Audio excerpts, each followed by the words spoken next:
Que a paz do nosso Mestre Jesus esteja no coração de cada um de nós nessa noite, né? Que a gente possa sentir o abraço fraterno de toda essa equipe espiritual que já vem preparando o ambiente há muitas horas. Tudo isso para a gente chegar aqui e sentir esse clima tão gostoso de paz, de serenidade, de tranquilidade, de harmonia.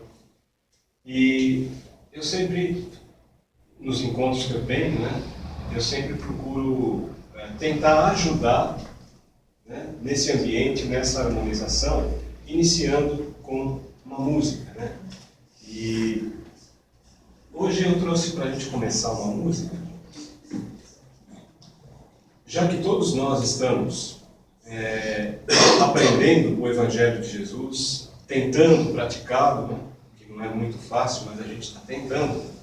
Então nós somos, como diz essa música aqui, aprendizes do Evangelho. E essa é a prece dos aprendizes do Evangelho, que diz mais ou menos isso aqui.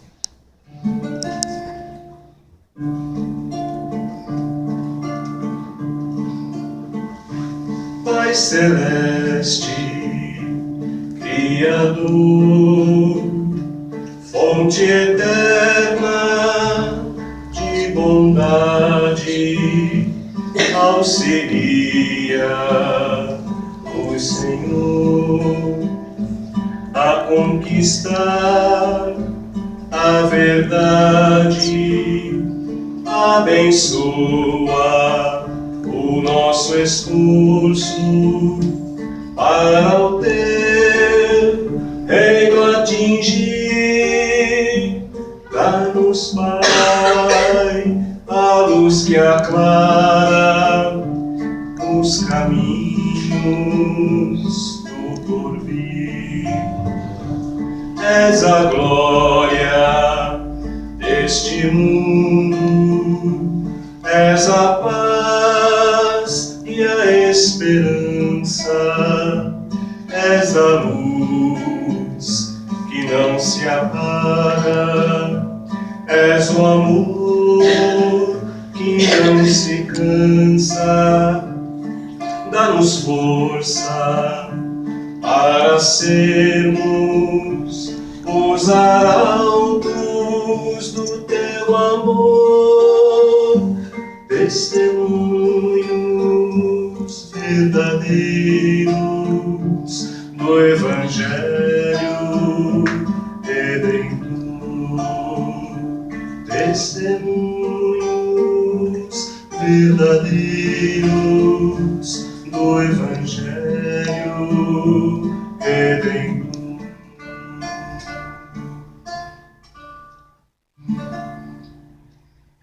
Que assim seja, né? Muito bem. E hoje, o tema que foi proposto, né, que foi sugerido pelo Conselho para a gente falar, ele diz respeito a progresso. Progresso material e progresso moral. E a gente começa falando daquele progresso que a gente está mais acostumado, né? Aquele que a gente mais vê, que é o progresso material. E eu, pelo menos, quando a gente fala de progresso, uma coisa que me vem logo na memória é a bandeira do Brasil. E tem lá aquela expressão, ordem e progresso.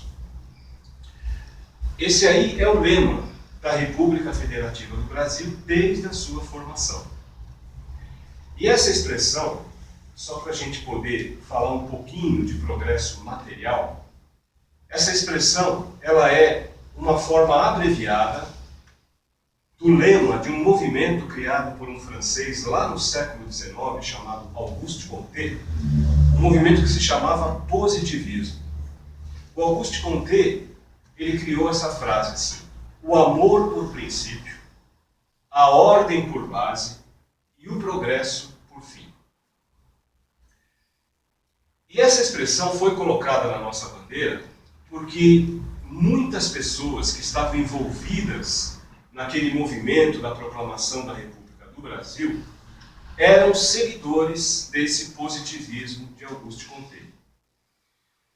E esses positivistas, eles só consideravam uma teoria verdadeira se ela pudesse ser comprovada através de métodos científicos válidos. Os positivistas, eles desconsideravam qualquer conhecimento que viesse de uma doutrina, de uma seita, de uma religião, ou qualquer conhecimento que não pudesse ter uma comprovação científica. E, para eles, o progresso da humanidade dependia exclusivamente do avanço da ciência e da tecnologia. E o princípio desse movimento chamado positivismo era a realização de ideais republicanos. Então era a melhoria de condições básicas da nação, de uma forma geral, condições intelectuais, condições de vida, de uma forma geral. Era o respeito ao ser humano. Que bom se continuasse dessa forma, né? Mas foi dessa maneira, foi com esses princípios que a nação brasileira nasceu como república. Mas falando um pouco mais sobre progresso e avançando agora para o campo mais espiritualizado, o Leon Denis, ele tem um livro que se chama O Progresso. E ali ele diz para a gente que o progresso, ele é uma aspiração pelo melhor, pelo bem. Progresso é a prova da existência dentro de nós de alguma coisa superior, grandiosa, que é quase divina. E essa coisa nos impulsiona para frente, ela nos direciona para destinos mais altos, sempre nos domínios do nosso pensamento e da nossa consciência. E ele continua dizendo que o progresso é uma lei natural. Sendo uma lei natural, o progresso ele vai se realizar independente da vontade do homem. Todos nós, todos os seres da criação, seres animados ou inanimados, estamos submetidos a essa lei divina, não por uma imposição de Deus, mas por uma bondade de Deus. Porque Deus quer que tudo cresça, que tudo prospere, não só o ser humano, mas o universo de uma forma geral.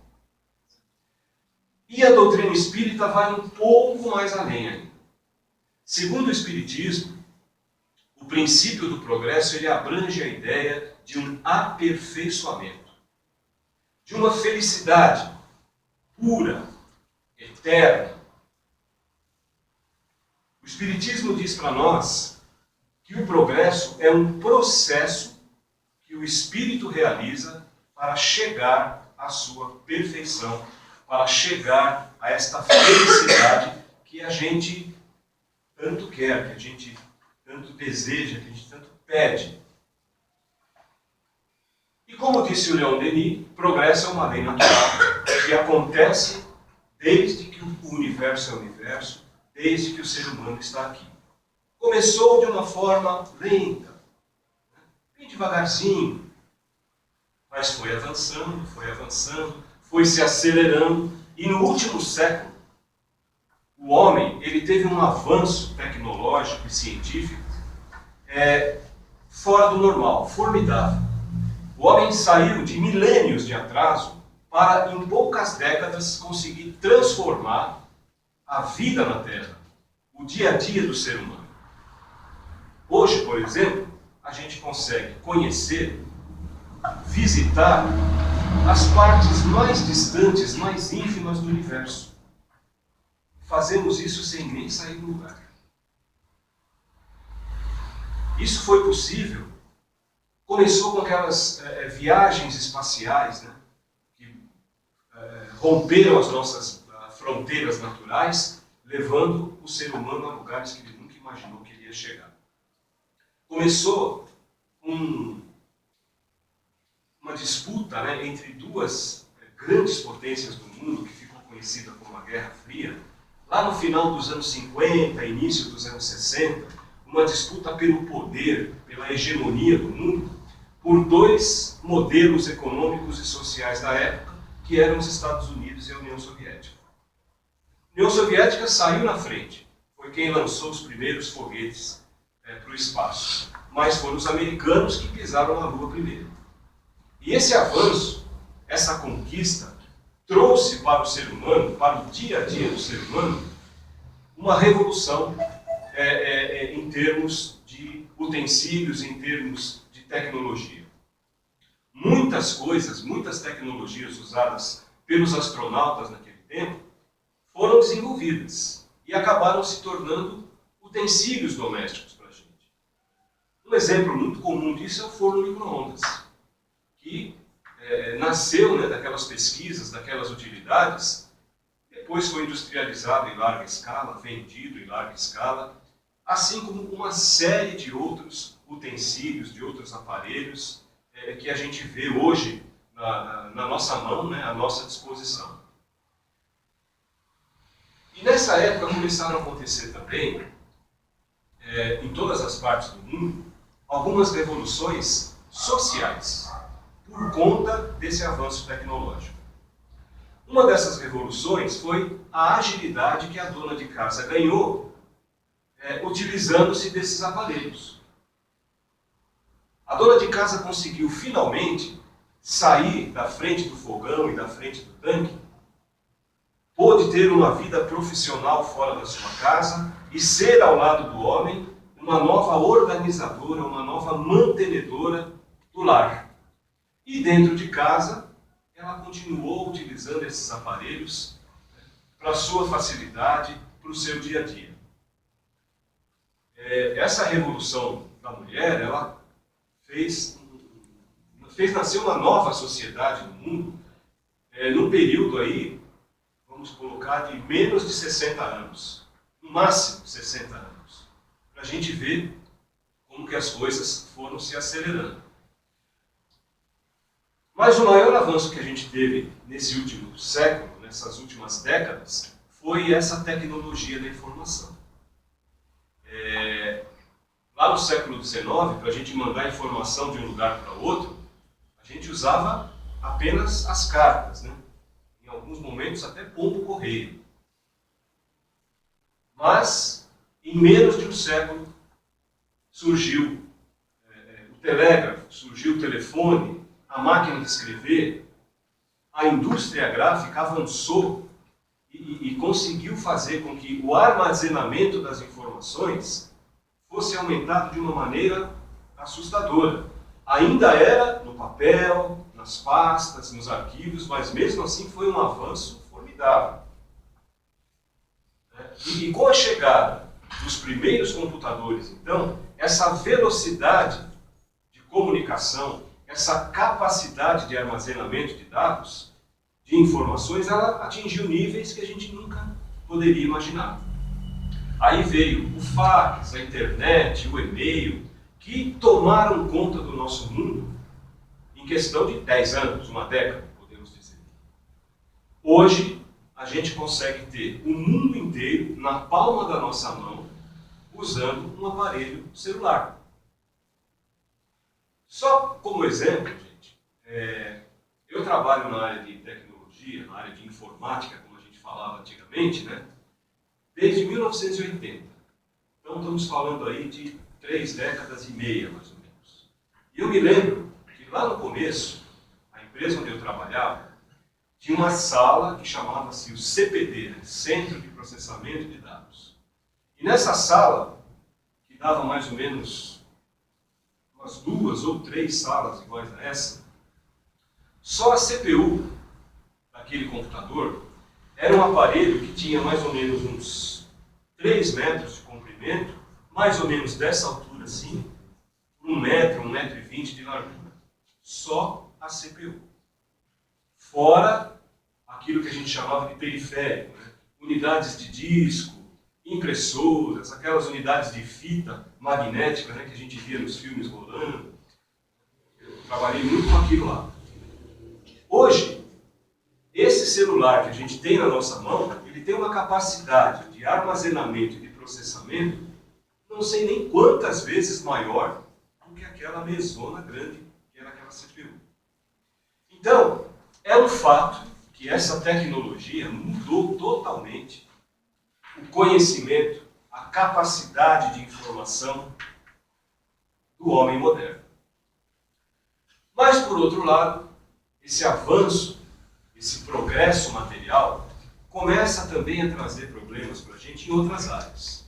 Como a gente vê os danos causados ao meio ambiente, tudo por conta dessa gigantesca industrialização, totalmente desordenada, em nome de um progresso chamado de material. Para a gente ter só uma ideia dessa industrialização, desse avanço, o Albert Einstein, o famoso físico, né, que desenvolveu a teoria da relatividade, que contribuiu para fabricar uma das bombas mais letais do ser humano, que é a bomba atômica, o Albert Einstein ele dizia que a tecnologia tem a capacidade de mudar a forma como nós pensamos. E uma vez ele disse uma frase que foi muito marcante. Ele falou que é assustadoramente óbvio que a nossa tecnologia superou, ultrapassou a nossa humanidade. Olha, gente, isso foi dito por um dos maiores cientistas do mundo. Um homem que tinha uma inteligência fora do normal, acima de todos os padrões. Um homem que tinha sua vida voltada para a área científica. Para alguém dizer que a nossa tecnologia ultrapassou a nossa humanidade e que isso é assustador, é para a gente pensar. Então, sem dúvida, é muito triste a gente ver que, às vezes, para acontecer o progresso material, seja necessário a destruição. Mas a gente também não consegue construir uma casa nova, mais bonita, mais confortável, sem, às vezes, precisar destruir aquele casebre antiguinho. Tem um ditado até que diz, né, que a gente não faz uma reforma em casa sem quebrar parede, sem fazer sujeira, sem fazer barulho, incomodar o vizinho. Mas a gente precisa considerar também que isso ainda acontece por causa do nosso estágio evolutivo, tanto do planeta como do próprio ser humano. Nós ainda nos preocupamos muito mais, mas muito mais, com o nosso progresso material e intelectual. A partir do momento que o nosso planeta e a humanidade iniciar para valer o seu progresso espiritual e moral, as nossas necessidades morais, elas vão sobrepor todas essas necessidades materiais que a gente tem. A partir daí, os homens vão ser governados segundo a justiça de Deus, a justiça divina. Não vai mais ser necessário a gente reivindicar o nosso lugar à força. As guerras, a destruição, tudo isso não vai ter razão para existir. Mas até lá, até nós atingirmos esse estágio, esse ponto, essa destruição, essa luta, ela é consequência da nossa moralidade, que ainda está muito baixa, nossa condição moral. Então é preciso que o ser humano comece a pensar com um pouco mais de carinho num outro tipo de progresso, que é o progresso moral, o progresso espiritual. É preciso que o ser humano se transforme para um estado mais perfeito, para que ele possa renascer. Porque a gente sabe que nada morre, nada sofre o aniquilamento. O homem, vivendo da forma como está, mais materialmente do que espiritualmente, ele encara as coisas, encara o mundo, as pessoas, apenas do ponto de vista material, do ponto de vista atual. E essa é uma forma de viver muito imediatista, muito pobre, porque dessa forma o homem ele esquece que aquilo que é mais importante é o que vem do Espírito. Dessa forma o homem não consegue compreender as causas, ele vê somente os efeitos.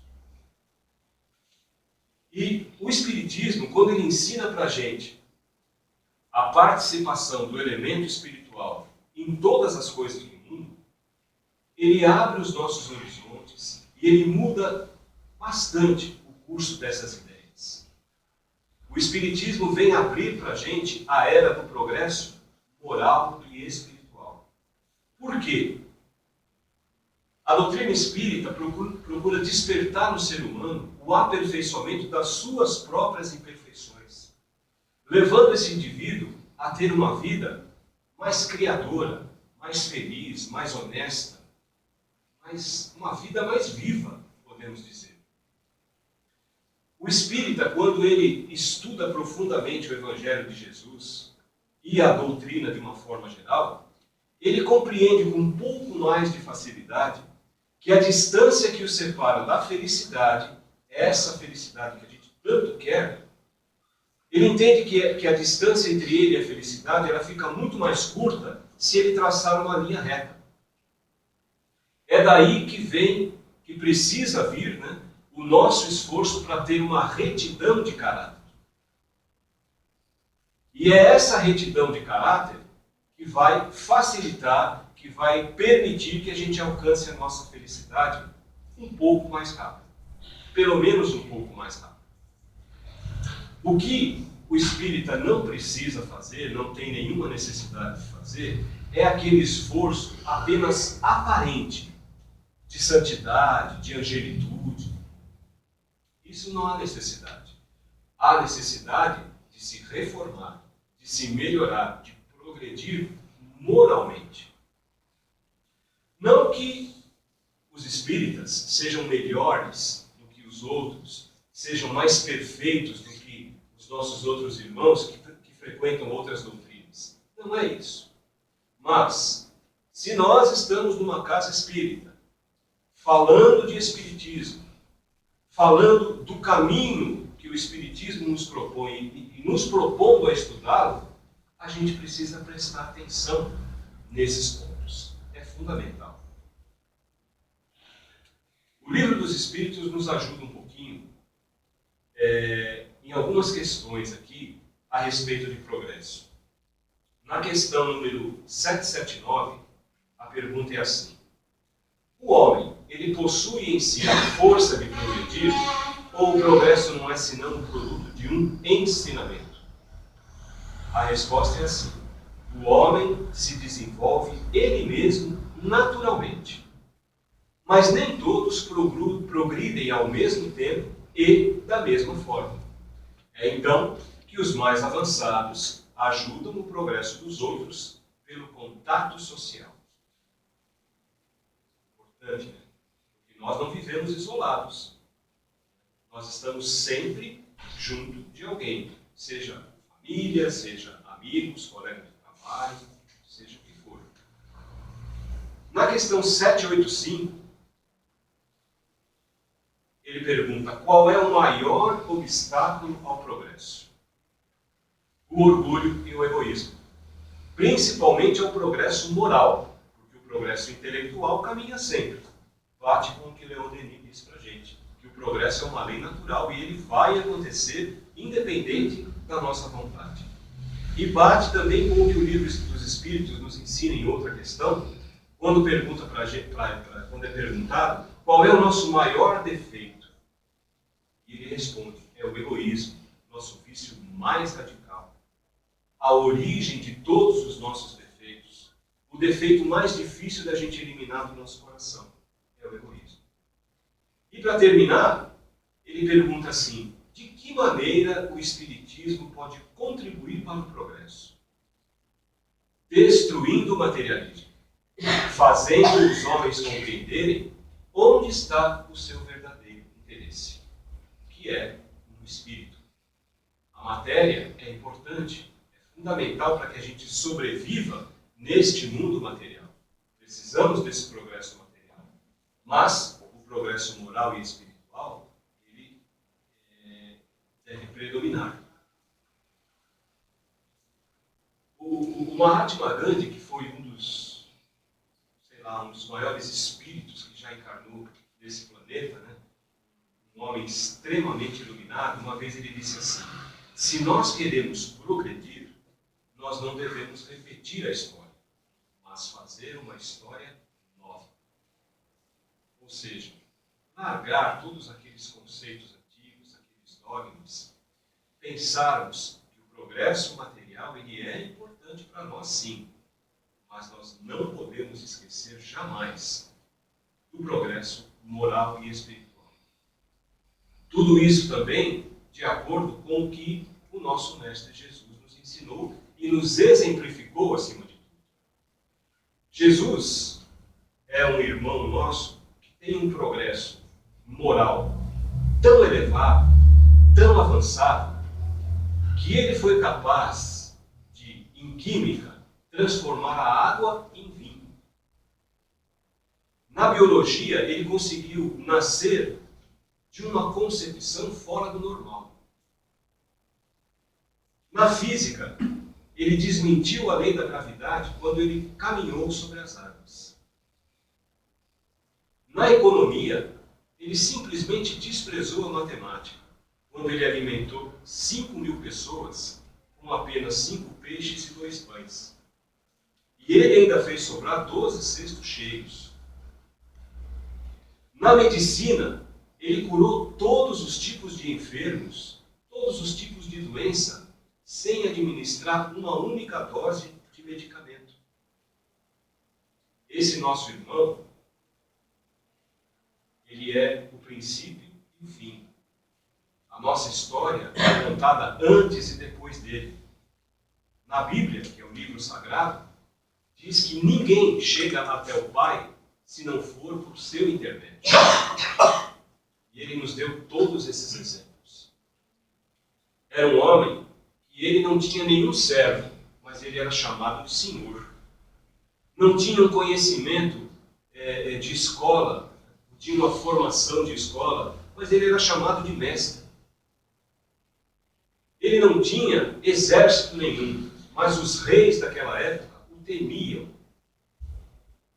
Nunca travou nenhuma batalha militar, mas conquistou o mundo inteiro. E ele também não cometeu nenhum delito.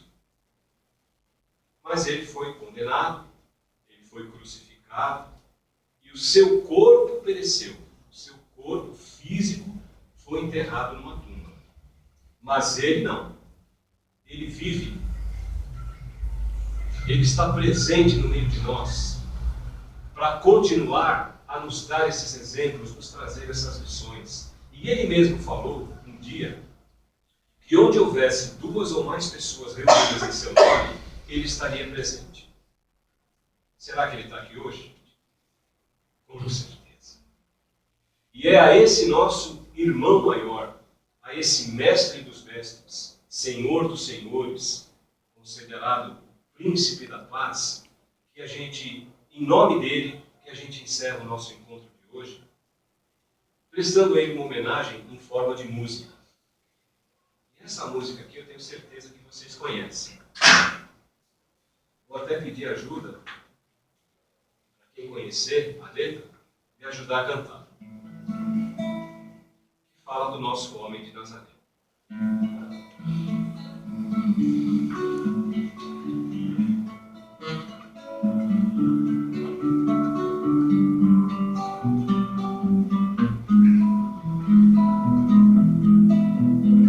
Irmãos, já passamos do ano 2000. Tanto tempo faz que ele morreu. O mundo se modificou, mas ninguém jamais o esqueceu. E eu sou ligado no que ele falou, sou parado no que ele deixou. O mundo só será feliz se a gente cultivar o amor. Ei, irmãos, vamos seguir com fé tudo que ensinou o homem de Nazaré.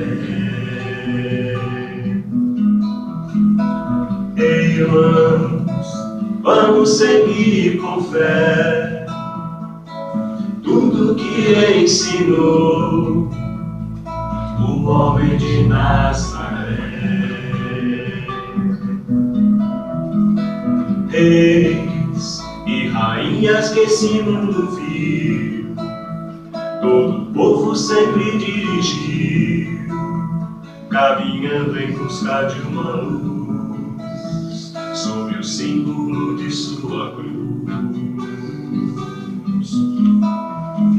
E eu sou ligado no que ele falou, estou parado no que ele deixou. O mundo só será feliz se a gente cultivar o amor. Irmãos, vamos seguir com fé tudo que ensinou o homem de Nazaré. Irmãos, vamos seguir com fé tudo que ensinou o homem de Nazaré.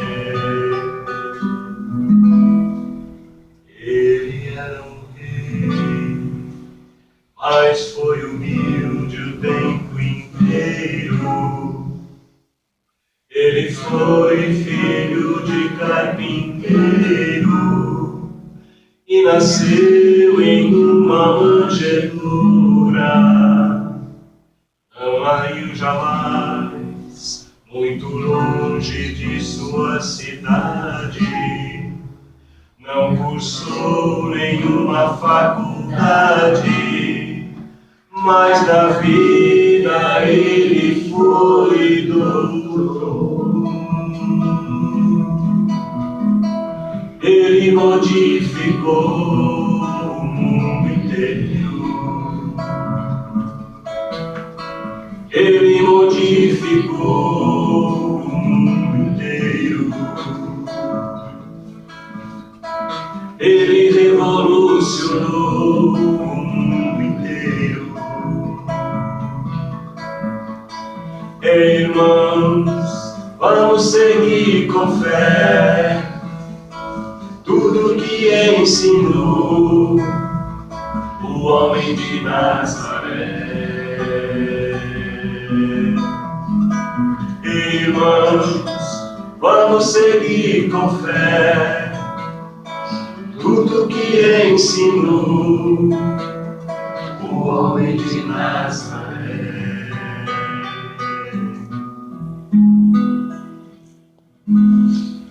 Irmãos, vamos mesmo, vamos seguir com muita fé tudo que ensinou esse nosso amigo, esse homem de Nazaré. Espero ter contribuído pelo menos um pouquinho para essa noite,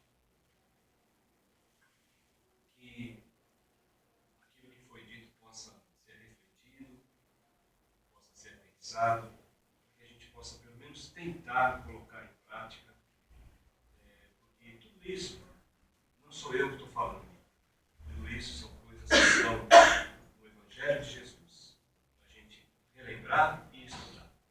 Então, meus amigos, eu agradeço demais a atenção, o carinho, que a gente possa retornar em paz, em segurança para os nossos lares, e que lá também a gente encontre a nossa paz, e que a gente possa se reencontrar